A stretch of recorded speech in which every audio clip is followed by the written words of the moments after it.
Hi hello friends, இன்றைக்கி வந்து என்ன பண்ண போகிறோம் அப்படின்னா பச்சை பயிறு அடை தோசை.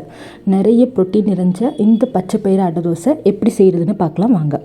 அளவு பார்த்தோம் அப்படின்னா 3 கப்பு பச்சை பயிறு, 1/4 கப்பு பச்சரிசி சேர்த்து நம்ம 3 மணி நேரம் இதை ஊற வச்சிடணும். இந்த மாவை நம்ம ஈஸியாக மிக்சிலேயே அரைச்சிடலாம். ஸோ ஊற வச்ச பச்சை பயிரையும் பச்சரிசியையும் நம்ம மிக்சியில் போட்டுடலாம். இப்போ இது கூட நம்ம 2 பல் பூண்டு, கொஞ்சமாக இஞ்சி, கருவேப்பிலை, கொத்தமல்லி கொஞ்சமாக சேர்த்துக்கணும். அப்புறம் ஒரு பச்சை மிளகாய் நான் ஆட் பண்ணிக்கிறேன். குழந்தைங்க இருக்கிறனால நான் கொஞ்சம் காரம் கம்மியாக இருக்கிறதுக்காக நான் ஒரு சேர்த்துக்கிறேன்.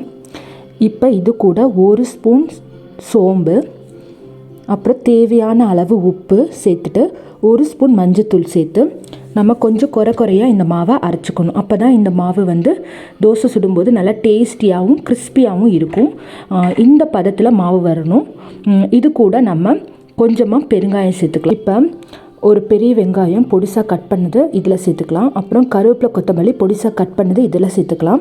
ஒரு பச்சை மிளகாய் பொடிசாக கட் பண்ணது இதில் சேர்த்துக்கலாம். மாவு கலக்கும்போது இந்த பதத்தில் இருக்கணும், தண்ணியெல்லாம் சேர்த்துடக்கூடாது. இப்படி தான் கெட்டியாக இருக்கணும். தோசைக்கல் சூடானதும் இந்த மாவு ஒரு கரண்டி எடுத்து இந்த மாதிரி தட்டி விட்டு நம்ம கொஞ்சம் பெருசாக்கணும். பரப்பிடக்கூடாது. பரப்பினோன்னா இந்த தோசை வந்து சுட வராது. ஸோ இந்த மாதிரி லைட்டாக கொஞ்சமாக தட்டி விட்டு கொஞ்சம் ஷேப் ஆக்கிடுங்க. அதுக்கப்புறம் இந்த தோசைக்கு வந்து எண்ணெய் ஊற்றிக்கலாம், நல்லெண்ணெய். இல்லை அப்படின்னா நெய் ஊற்றி சாப்பிட்டோன்னா சூப்பராக கிறிஸ்பியாக. இந்த அடை தோசை வேகிறதுக்கு கொஞ்சம் நல்லா டைம் எடுக்கும்.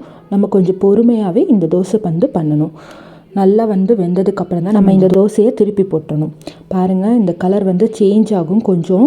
ஸோ கலர் சேஞ்ச் ஆனதுக்கப்புறம் நம்ம இந்த தோசையை வந்து திருப்பி போட்டுறணும். திருப்பி போட்டதுக்கப்புறம் லைட்டாக கொஞ்சமாக அங்கங்கே வந்து கொஞ்சம் குத்தி விட்டுருங்க.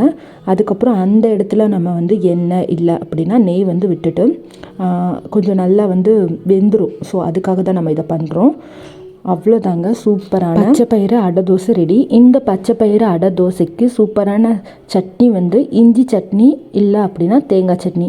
நான் இன்றைக்கி வந்து இந்த பச்சை பயிறு அடை தோசைக்கு இஞ்சி சட்னியும் கூட தேங்காய் சட்னியும் சேர்த்து செஞ்சுருக்கேன். இப்போ வந்து தோசை ரெடி ஆயிடுச்சு, நம்ம சர்வ் பண்ணலாம்.